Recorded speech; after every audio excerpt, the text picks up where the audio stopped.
जब कोई बेबी होने वाला होता है तो सबसे पहला सवाल होता है लड़का होगा या लड़की। लेकिन क्या आप जानते हो इसका जवाब एक छोटे से माइक्रोस्कोपिक जीन के पास होता है। एक ऐसा जीन जो डिसाइड करता है कि बेबी मेल बनेगा या फीमेल, और उस जीन का नाम है SRY जीन। आज हम समझेंगे कैसे ये छोटा सा जीन नेचर का जेंडर स्विच बन जाता है। देखो, जब एक बेबी कंसीव होता है तो एक एग माँ से और एक स्पर्म बाप से मिलते हैं। एग के पास होता है X क्रोमोसोम और स्पर्म के पास होता है X या फिर Y। अब अगर स्पर्म X लेकर आया तो बेबी के पास दोनों X हो जाएंगे तो बेबी लड़की बनेगी। अगर स्पर्म Y लेकर आया तो बेबी के पास XY हो गए और वो लड़का बनेगा। तो सिंपल सी बात है, जेंडर जो डिसाइड होता है वो फादर के स्पर्म के बेसिस पे होता है। अब बात करते हैं हीरो की SRY जीन। ये जीन होता है Y क्रोमोसोम के अंदर और ये एक मास्टर स्विच की तरह काम करता है। जैसे ये जीन ऑन होता है तो बेबी के बॉडी को सिग्नल मिलता है, अब तुम्हें मेल ऑर्गन्स को डेवलप करना है। इसके बाद बॉडी टेस्टिस डेवलप करती है और टेस्टोस्टेरोन हार्मोन बनाने लगती है जो मेल फीचर्स देता है, जैसे deeper voice, body hair, muscle build etcetera. अगर SRY जीन एब्सेंट हो तो बॉडी अपने आप फीमेल डायरेक्शन में ग्रो करती है।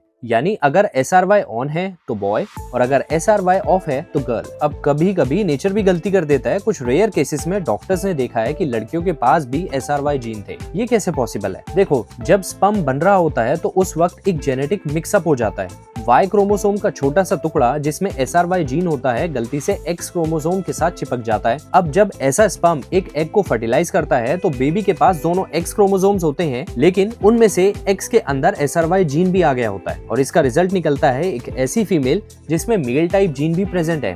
ऐसे लोग जनरली बाहर से बिल्कुल लड़की लगते हैं, लेकिन उनके हार्मोन्स या रिप्रोडक्टिव ऑर्गन्स नॉर्मल नहीं होते और ज्यादा केसेस में वो इनफर्टाइल होती हैं। 2024 में साइंस ने 2 रेयर केसेस रिकॉर्ड किए, एक इटली के रेनाटो हॉस्पिटल और दूसरा सिंसिनाटी चिल्ड्रंस हॉस्पिटल USA में। दोनों केसेस में फीमेल पेशेंट के पास SRY जीन मिला जो एक्चुअली Y क्रोमोसोम से आया था। डॉक्टर्स ने कहा ये तब हुआ जब फर्टिलाइजेशन के दौरान क्रोमोसोम का एक छोटा सा पार्ट गलती से ट्रांसफर हो गया। साइंस के लिए एक बड़ा क्लू था, क्योंकि इससे पता चला कि जेंडर डिसाइड होना सिर्फ X और Y के प्रेजेंस पे नहीं बल्कि उनके जीन एक्टिवेशन और स्विचिंग पे भी डिपेंड करता है।